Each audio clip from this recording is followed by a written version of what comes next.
ایک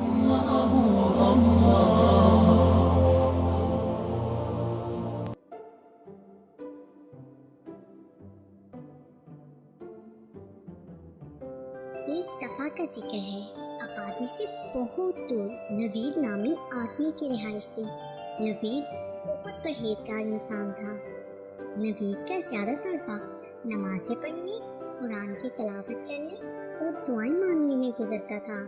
اس کے جاگنے کے تمام اوقات غور و فکر اور عقیدت میں استعمال ہوتے تھے۔ ایک رات نوید نے پریشان کن خواب دیکھا۔ اس نے دیکھا قصبے میں ایک دکاندار روحانیت کے لحاظ سے اس سے بہت اونچا ہے اور اسے حقیقی روحانی زندگی کی بنیادی باتیں سیکھنے کے لیے اس دکاندار کے پاس جانا ہوگا۔ صبح ہوتے ہی وہ غور و فکر میں پڑ گیا۔ خیر، اس نے اگلے روز اس دکاندار کی تلاش شروع کر دی۔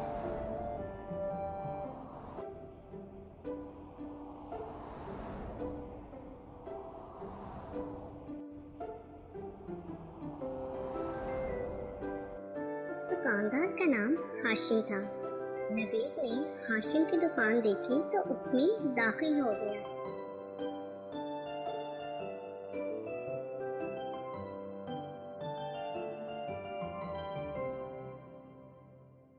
نوید نے ہاشم کو اپنے صارفین کے ساتھ مصروف سامان بیچنے اور خوشگوار چہرے کے ساتھ پیسے جمع کرتے ہوئے پایا۔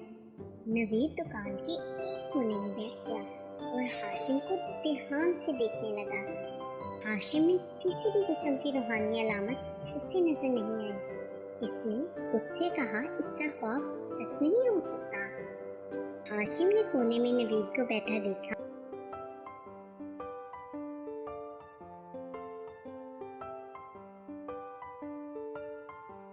السلام علیکم، کیا آپ کچھ لینا پسند کریں گے بھائی؟ وعلیکم السلام۔ نہیں، میں کچھ خریدنا نہیں چاہتا، لیکن میں آپ سے ایک سوال پوچھنا چاہتا ہوں۔ اس کی بات نوید نے اپنے خواب کے متعلق ہاشم کو بتایا۔ ٹھیک ہے، یہ سمجھنا بہت آسان ہے، لیکن آپ کے سوال کا جواب دینے سے پہلے آپ کو میرے لیے کچھ کرنا پڑے گا۔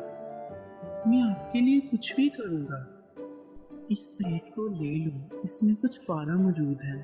اسے تم اسی گلی کے دوسرے سرے پر لے جاؤ اور آدھے گھنٹے میں واپس آ جاؤ۔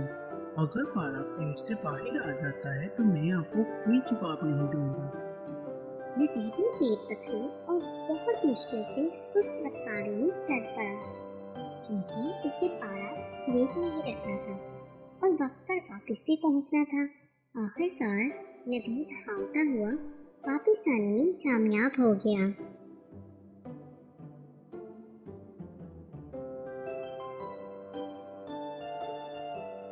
یہ رہا تمہارا پارا۔ اب مجھے میرے خواب کی صحیح ترجمانی بتاؤ۔ ٹھیک ہے دوست، اب بتاؤ ذرا، تم نے اللہ کو کتنی بار یاد کیا جب تم گلی کے ایک سرے سے دوسرے سرے تک جا رہے تھے؟ اللہ کو یاد؟ میں نے تو ایک بار بھی اللہ کو یاد نہیں کیا۔ میں تو صرف پیٹ میں پارے کے لیے پریشان رہا، لیکن میں اسے ہر وقت یاد کرتا ہوں۔ میں جب اپنا کاروبار کر رہا ہوتا ہوں تو اس طرح ایک پلیٹ میں پارا اٹھا رہا ہوتا ہوں۔ میں اپنے صارفین کے ساتھ دیانتداری اور شفقت سے پیش آتا ہوں۔ دوسرے لوگوں کے ساتھ معاملات میں اللہ کو نہیں بھولتا۔ نوید کو اس کا جواب مل چکا تھا اور پھر وہ وہاں سے چلا گیا۔ پیارے بچوں، ایک ایسا جواب ہمیں بھی مل گیا ہے۔ ہم بھی نوید کی طرح نمازیں تو پڑھتے ہیں، لیکن اپنے روزمرہ کاموں میں اللہ کو بھول جاتے ہیں۔